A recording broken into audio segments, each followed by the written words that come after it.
বিসমিল্লাহির রহমানির রহিম। আসসালামু আলাইকুম।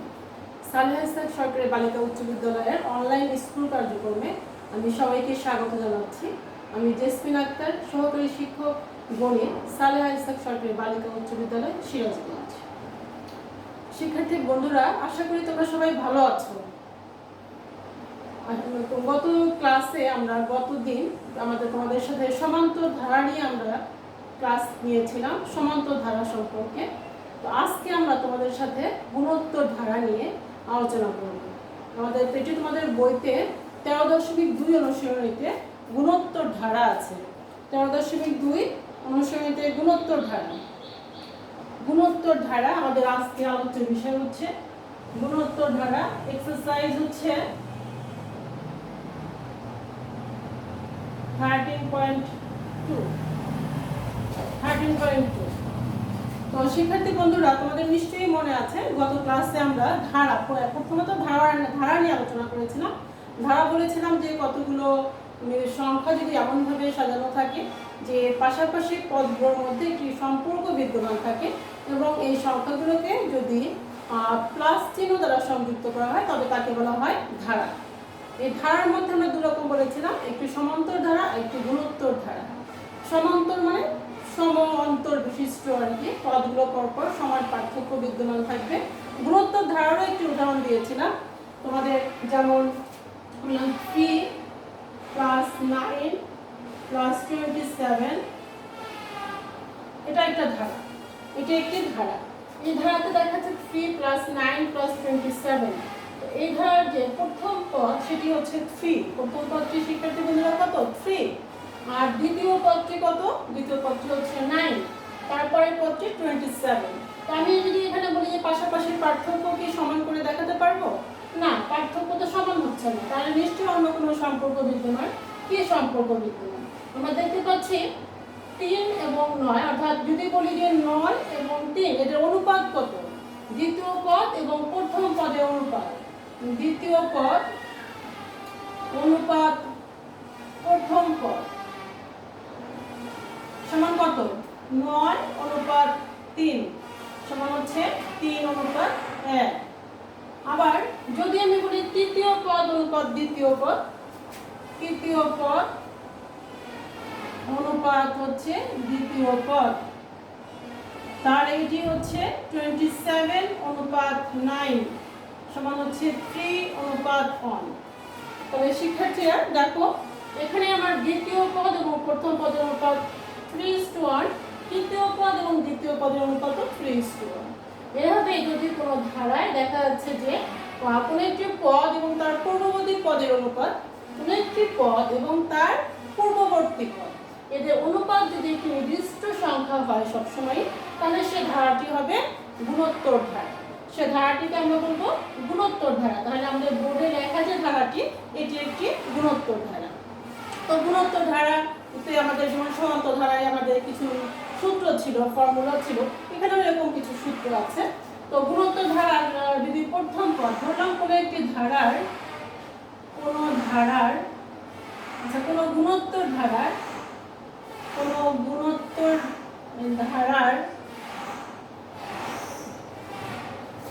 প্রথম পদ a এবং সাধারণ অনুপাত। এখন সাধারণ অনুপাতটি কত? সাধারণ অনুপাত r। সাধারণ অনুপাত r হলে তাহলে আমার যেমন এখানে বলছি প্রথম পদটি 3 আর দ্বিতীয় পদটি 9। এখানে দ্বিতীয় পদ এবং প্রথম পদের অনুপাত 3:1, অর্থাৎ এটার অনুপাত হচ্ছে ভাগফল হচ্ছে 3। আবার তৃতীয় পদকে দ্বিতীয় পদকে ভাগ করলে ভাগফল হচ্ছে 3। তাহলে এখানে সাধারণ অনুপাত হচ্ছে এই 3। তাহলে এই ধারাটির সাধারণ অনুপাতের মান হবে সাধারণ অনুপাতের মান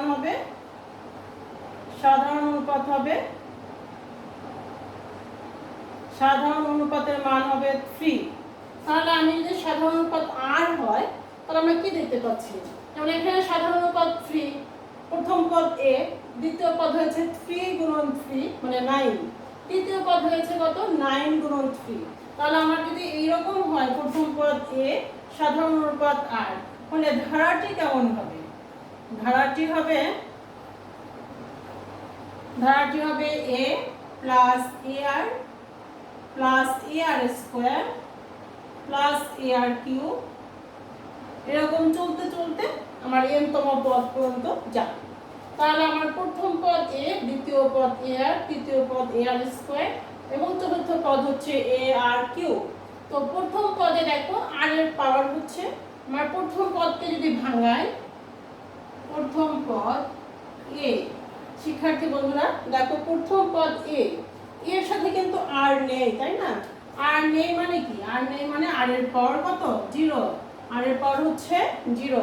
কেমন করে হলো? a ইনটু r এর পাওয়ার হচ্ছে 1 মাইনাস 1। দ্বিতীয় পদ হচ্ছে ar, তাহলে ar সমান কত? a ইনটু r এর পাওয়ার 2 মাইনাস 1।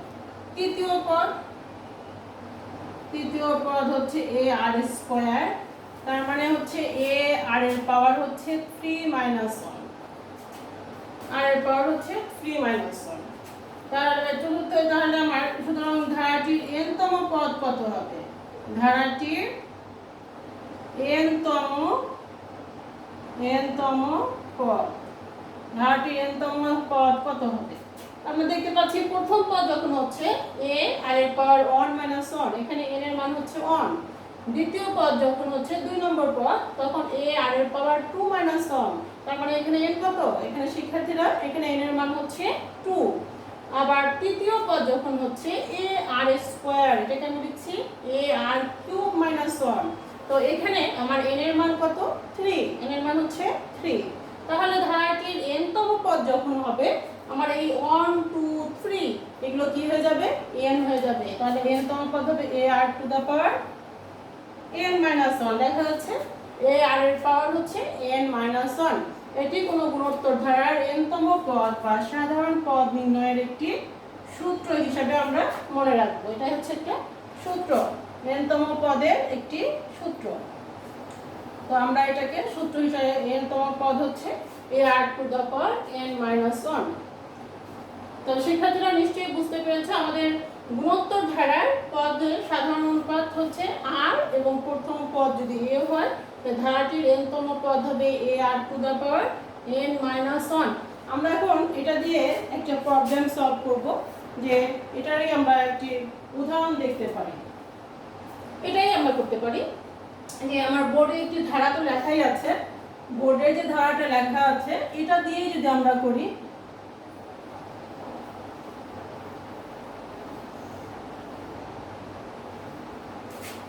বোর্ডে যে ধারাটি লেখা আছে 3 plus 9 plus 27 plus dot dot. তো শিক্ষার্থীরা তোমরা ভেবে দেখো তো এর ধারাটির প্রথম পদ কত? শিক্ষার্থী বন্ধুরা খেয়াল করো, ধারাটির প্রথম পদ হচ্ছে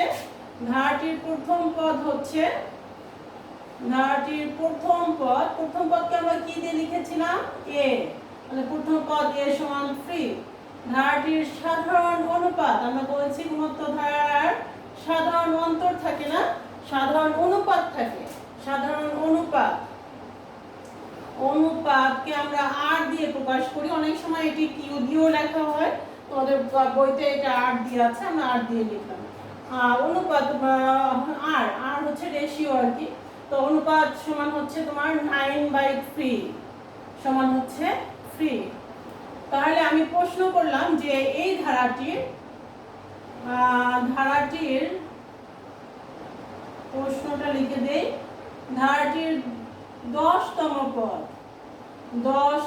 পদ নির্ণয় করো। ধারাটির 10তম পদ নির্ণয় করো, এটি হচ্ছে প্রশ্ন। এই একটি ধারা, এটি একটি কাজ, আমাদের এই কাজটি আমরা করব। 3 plus 9 plus 27 plus dot dot, ধারাটির 10তম পদ নির্ণয় করো। তো ধারাটির সাধারণ অনুপাত r বের করেছি। এখানে পদ সংখ্যা যেটা সেটি n = কত? n = 10। 10তম পদ নির্ণয় করতে হবে। তো আমরা কি জানি? আমরা জানি n তম পদ n তম পদ সমান a r to the power n minus 1। সুতরাং ধারাটির 10তম পদ বা 10তম পদ কত হবে? তাহলে আমার a কত? আমার a হচ্ছে 3, আর হচ্ছে আরও 3, আমাদের আরও 3 10 হচ্ছে 10, n হচ্ছে 10 মাইনাস 1, তাহলে 3 into 3 power 9 equal to 3 to the power 10। তাহলে এই ধারাটির 10তম পদ হবে 3 পাওয়ার 10। এটাকে আমরা ক্যালকুলেটরে হিসাব করে দেখতে পারি এটির মান কত হয়। যেহেতু ধারাটি আমার সংখ্যায় দেওয়া আছে, আমরা যদি হিসাব করি ক্যালকুলেটরে চাপ দিয়ে তোমরা দেখো, এটা হবে 59049। এটা আমরা ক্যালকুলেটরে হিসাব করলে আমরা এই মানটা পেয়ে যাব। তো শিক্ষার্থীরা তোমরা আশা করি বুঝতে পারছো যে আমরা কিভাবে n তম পদের মান নির্ণয় করব। n তম পদে আমাদেরকে সূত্রটি মনে রাখতে হবে। n তম পদ হচ্ছে r to the power n minus 1। আমরা যদি ধারা থেকে তার প্রথম পদ, সাধারণ অনুপাত এবং n কে চিহ্নিত করতে পারি, তাহলে কিন্তু খুব ইজিলি এই সমস্যাটা সমাধান করা যাবে। আচ্ছা, তাহলে আমরা এরপর আরেকটু n তম পদেরই আরেকটি কাজ আমরা দেখি। তোমাদের বইতে অনুশীলনীতে 9 নম্বর অঙ্কটা, 9 নম্বর প্রশ্ন যেটা আছে সেটা, সেখানে প্রশ্ন আছে 9 নম্বর প্রশ্ন আছে হলো 1/√2 minus 1 plus √2।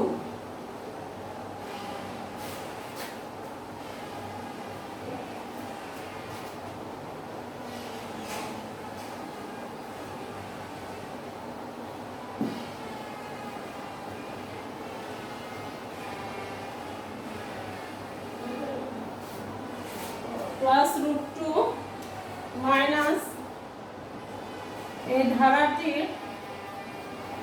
ধারাটির কততম পদ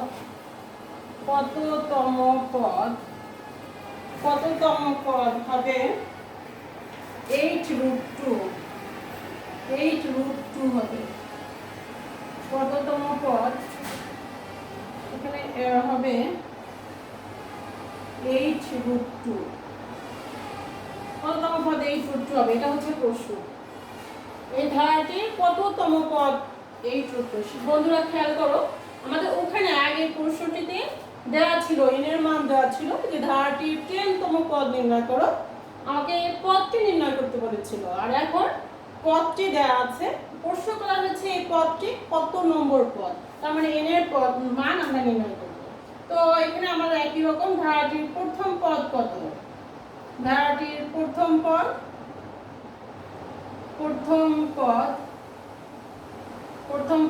a সমান 1/√2, আর সাধারণ অনুপাত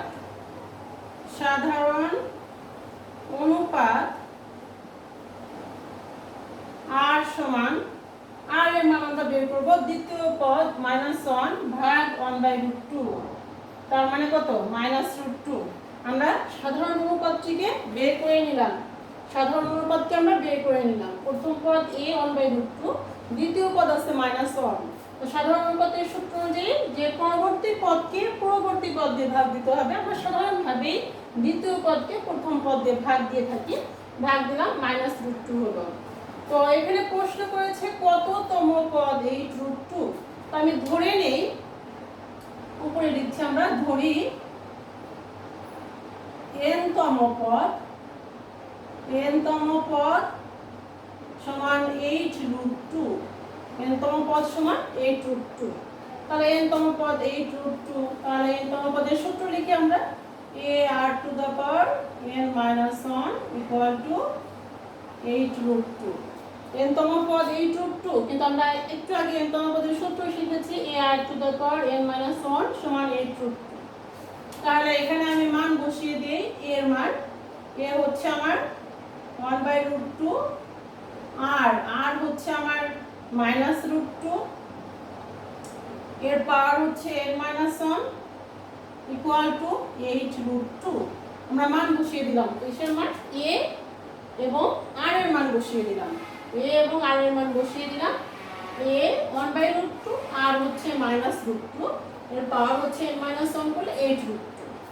এখন আমাকে ক্যালকুলেশন করতে হবে, তাহলে -√2 n-1 ইকুয়াল টু এই যে 1/√2 আছে, √2টাকে এপাশে নিয়ে গুণ দিয়ে দিলাম, 8√2 গুণন √2 বা -√2 এর পাওয়ার n-1 ইকুয়াল টু 8√2 গুণন √2 কত হলো 16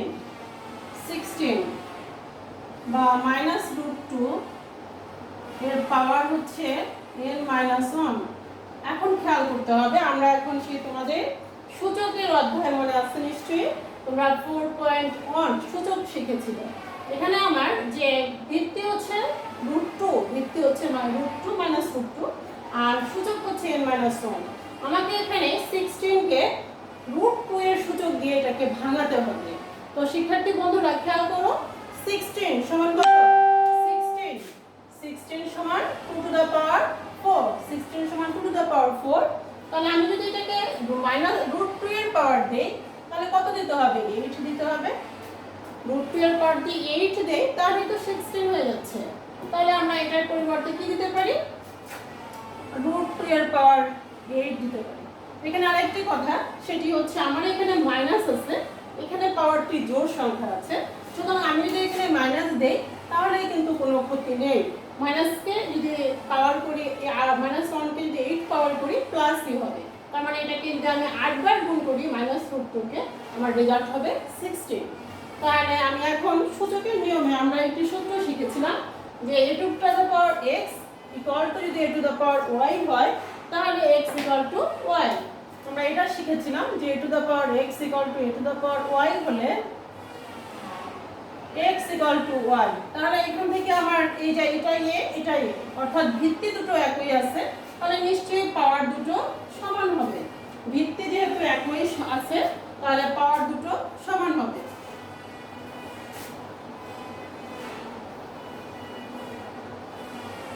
তাহলে আমাদের পাওয়ার দুটো সমান হবে। পাওয়ার দুটো সমান মানে হচ্ছে n-1 ইকুয়াল টু 8 বা n ইকুয়াল টু 8 প্লাস 1 বা n ইকুয়াল টু 9। তাহলে আমি কি বলতে পারি? সুতরাং ধারাটির 9তম পদ বা নবম পদ 8√2 হবে। 8√2 প্রশ্ন করা হয়েছিল এই ধারাটির কোন পদ 8√2। আমরা রেজাল্ট বের করলাম, ধারাটির নবম পদ বা 9তম পদ হচ্ছে 8√2।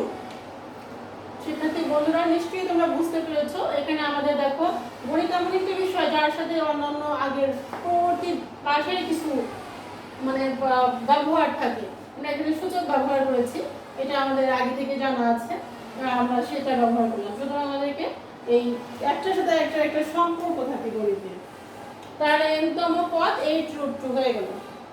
এখন আমরা তোমাদের বইতে আরেকটি প্রবলেম আছে, সেটি হচ্ছে 8 নম্বর প্রবলেমটা, 8 নম্বর প্রশ্ন। 8 নম্বর প্রশ্নটি দেখো কি আছে ওখানে।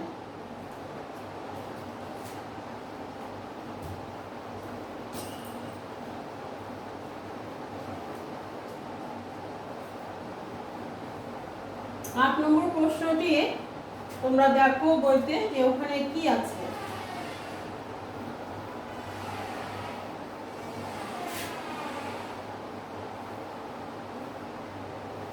8 নম্বর প্রশ্নটি আছে, কোন গুণোত্তর ধারার পঞ্চম পদ এবং দশম পদ দেয়া আছে, তৃতীয় পদটি নির্ণয় করতে বলেছে।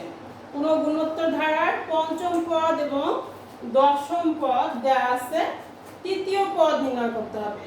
পঞ্চম পদ দেখো দেওয়া আছে তোমাদের 2√2/9, বইয়ের প্রশ্ন হচ্ছে 8 নম্বর অঙ্কটা।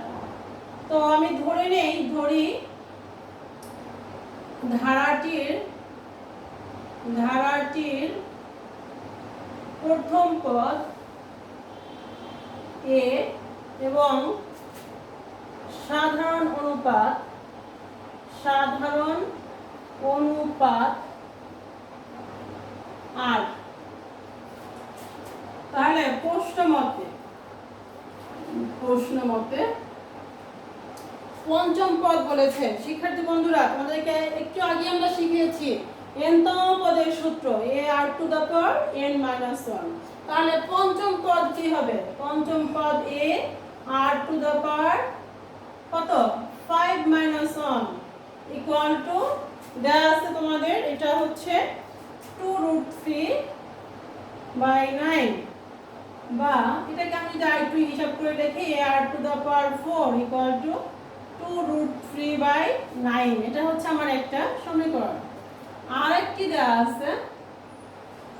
দেয়া আছে দশম পদ। দশম পদ মানে কি? দশম পদ মানে a⁻9 ইকুয়াল টু 8√2/81। এটি দেওয়া আছে, প্রশ্ন দেওয়া আছে কোন সংগ্রস্ত ধারার পঞ্চম পদ 2√3/9 এবং দশম পদ দেওয়া আছে 8√2/81 হলে এই ধারাটির তৃতীয় পদ নির্ণয় করো। তৃতীয় পদ নির্ণয় করতে হবে। বন্ধুরা খেয়াল করো, তৃতীয় পদ নির্ণয় করতে হলে আমাদের একটি সূত্র আছে, সেটি হচ্ছে a r⁻3 - 1 a² অর্থাৎ a এর মান এবং r এর মান লাগবে। a এবং r যদি আমার জানা থাকে তাহলে আমি তৃতীয় পদ, ষষ্ঠ পদ, সকল পদই আমি নির্ণয় করতে পারবো। তো আমাদের কাজ হচ্ছে এখান থেকে a এবং r কে বের করে নেওয়া। তো আমরা 2 নংকে 1 নং দ্বারা ভাগ করি। 1 নং দ্বারা ভাগ করব, ভাগ করে পাই। তো 2 নংকে যদি 1 নং দ্বারা ভাগ করি a⁻9/a⁻4 ইকুয়াল টু 81√2 বাই হচ্ছে 8√2/81 উল্টে দিলাম ইনটু 9/2√3 বা r⁵ ইকুয়াল টু 4√2/9√3। দেখো 4 8 কে 2 দিয়ে ভাগ দিলাম এবং 81 কে 9 দিয়ে ভাগ দিলাম, 4√2/9√3। তো সেই একটু আগে আমরা আবার সেই সূচকের কাজ। এখানে আমাকে পাওয়ার 5 আছে খুঁজতে হবে, কার উপরে পাওয়ার 5 দিলে এই সংখ্যাটি পেয়ে যাব আমরা √2/√3। এর কে √2 কে যদি পাওয়ার 5 করি 4√2 হয়, আর √3 কে যদি পাওয়ার 5 করি 9√3 হয়। এজন্য এটাকে √2/√3 পাওয়ার 5 দিলাম। তাহলে r সমান কত? r সমান বের হয়ে গেল আমার √2/√3। r সমান এটাকেও লিখতে পারি, অথবা আমরা এটার সমান এটাও লিখতে পারি, একবারে রুট দিয়ে 2/3। r সমান হয়ে গেল। এখন আমাদের তৃতীয় পদ নির্ণয় করতে হবে। তৃতীয় পদ নির্ণয় করতে হলে আমার নিশ্চয়ই আগে প্রথম পদ জানতে হবে। প্রথম পদ তো আমি এখনো পাইনি, আমরা শুধু r পেয়েছি। প্রথম পদ আমরা কিভাবে পেতে পারি? দেখো, খেয়াল করে দেখো, আমরা যদি 1 নম্বরে অথবা 2 নম্বরে যে কোনো একটিতে r এর মানটা বসাই দিই তাহলে কিন্তু আমরা এর মানটা পেয়ে যেতে পারি। তাহলে আমরা সেই কাজটি করি, আমরা 1 নংয়ে গিয়ে r এর মানটি বসিয়ে দিয়ে এর মানটি বের করি। 1 নং সমীকরণে গিয়ে আমরা r এর মানটা বসায় দিব, এর মানটি বের করব।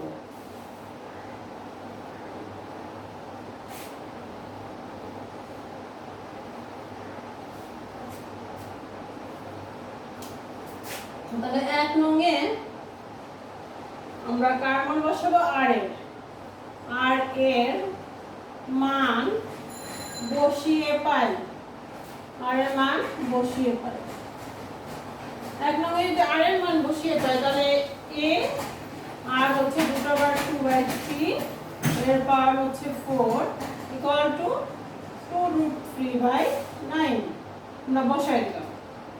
খেয়াল করো, এই যে আমাদের 1 নংয়ে জাস্ট r এর জায়গাতে r এর এই মানটাকে আমরা বসিয়ে দিয়েছি।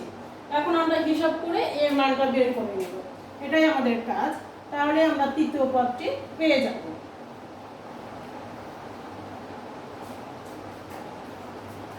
তো এখানে বা